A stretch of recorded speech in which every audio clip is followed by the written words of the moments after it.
Hello, welcome to VNews Podcast Daily. I'm following at today's headlines. Foreign Minister Pham Minh meets UK Minister of State for Foreign and Commonwealth Office Browne. Rice exports decreased in the first half of this year.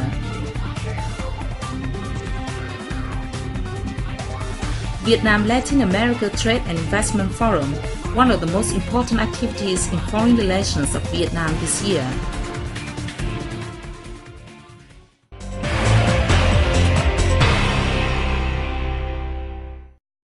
President Trương Tấn Sang said Vietnam will create favorable conditions for Latin American investors at the reception for the heads of the Latin American delegations in Hanoi on July 5th. The heads of the Latin American delegations were in Vietnam to attend the Vietnam-Latin America Trade and Investment Forum. President Sang said the forum will help to deepen ties and bring economic and trade cooperation between Vietnam and Latin America to a new level. He added that Vietnam attaches importance to developing ties with Latin American countries. However, according to him, the two sides still hold great potential of cooperation, especially in agriculture, energy, transport, telecom, logistics, and service. Sang said he hopes Latin American governments will facilitate Vietnamese businesses in a similar fashion. The heads of the delegation said, with existing conditions, Latin American countries are keen to expand relations with countries worldwide, including Vietnam. They also proposed the two sides strengthen high-ranking relations and expand trade promotion activities, creating favorable conditions for businesses to operate effectively. On July 5th, the Vietnam Fatherland Front held talks with a delegation from the Democratic Front for the Reunification of the Fatherland of the Democratic People's Republic of Korea in Hanoi.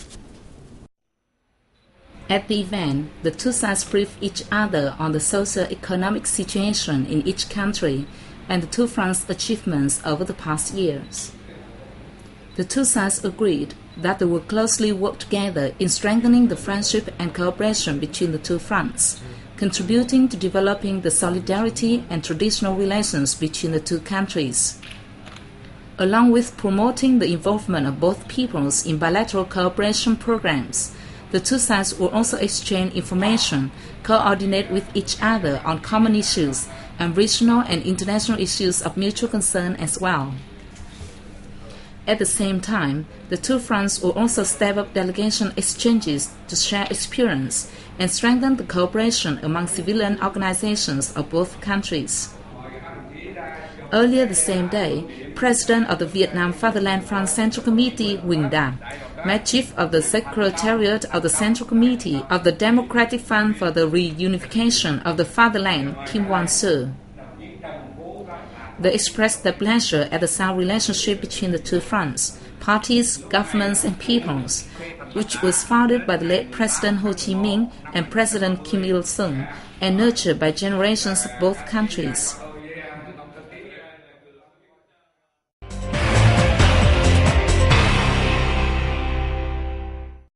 Foreign Minister Pham Minh met with the United Kingdom Minister of State for Foreign and Commonwealth Office Browne in Hanoi on July 5th. During the meeting, both noted the growth of bilateral relations as part of the Strategic Partnership Agreement. The two sides agreed to further boost cooperation in economics, trade and investment, with a view to bringing two-way trade to $4 billion and UK foreign direct investment in Vietnam to $3 billion by 2013. The UK pledged to continue assisting Vietnam in poverty reduction, healthcare and climate change adaptation. Foreign Minister Minh thanked the UK for granting scholarships to Vietnamese students and proving support in establishing Vietnam-UK University in the central city of Da Nang. They also consented to work closely towards marking the 40th anniversary of the two countries' diplomatic ties by 2013, with a diverse range of activities. The Royal Cambodian Army's Naval Command Headquarters, a friendship gift from the Vietnam Naval High Command, was inaugurated in the Cambodian province of Kampong Speu on July 5th. Addressing the inauguration ceremony, Cambodian Deputy Prime Minister and Defense Minister General Binh thanked the Vietnamese party, government, army and people for their effective assistance to the Royal Cambodian Army. Vietnamese Deputy Defense Minister Admiral Nguyễn Văn Hiền said, Vietnam and Cambodia are neighboring countries with a traditional friendly relationship. In each country's ongoing national construction and development, the tradition has been unceasingly consolidated for peace, stability, development and prosperity of each country as well as ASEAN, he said. Admiral Hiền and General Binh said, the Friendship Project demonstrates the unceasing development of the traditional solidarity and fine cooperation between the two armies and peoples. Lying on a site of 20,110 square meters, the headquarters with fully equipped three-story building was built at a cost of more than $1.1 million. On the occasion, Binh presented the Friendship Order to Admiral Hiền and other members of the Vietnam Naval High Command.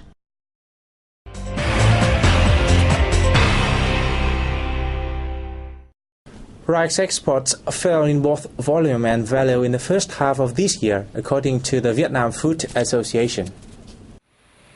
Exporters shipped 3.4 million tons for free on boat value of $1.5 billion, a reduction of 15.1% in value and 12.7% in quantity. China was the largest buyer, followed by Africa and the Philippines.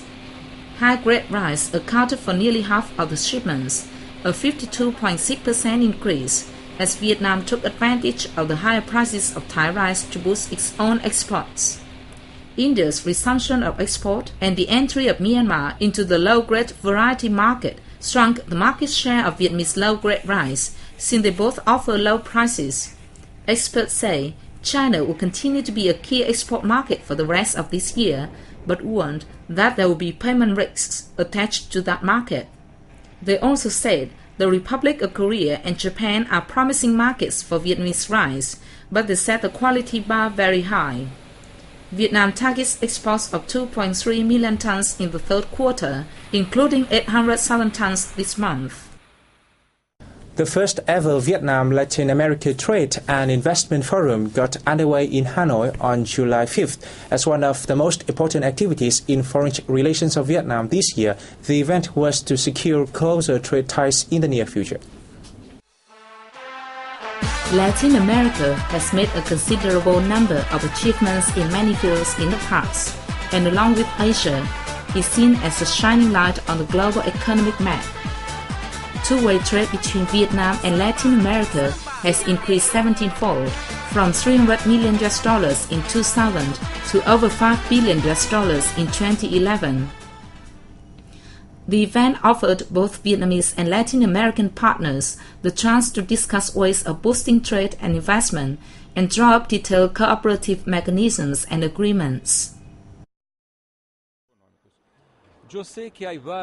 Vietnam and Brazil are going through an important phase, especially in economics. I believe that we have a great chance to increase trade. With a population of 90 million, Vietnam is an ideal market for Brazil. In return, with nearly 200 million people, Brazil is a promising consumer market. What matters is the mutual understanding of each other's full potential. Geographical distance are no longer a barrier to trade, as technological advances will facilitate bilateral trade.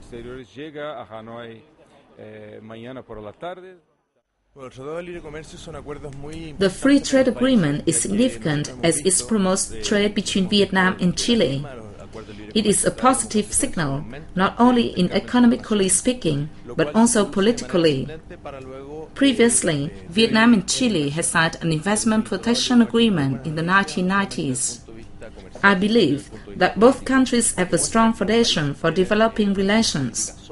The forum helped to increase understanding of developing countries, as well as the business community for mutual development.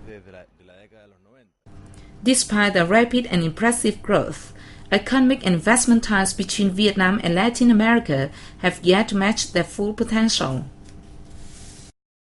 We have the potential for cooperation in telecommunications, the service sector, and logistics, in which our Latin American partners are experienced.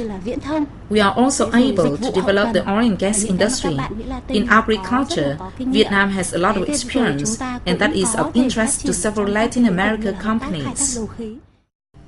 It is safe to say that with a strong bilateral determination, Vietnam and Latin America will continue to further economic ties for peace, stability, cooperation, and development. And that comes to the end of the news today. Thanks for watching and see you next time.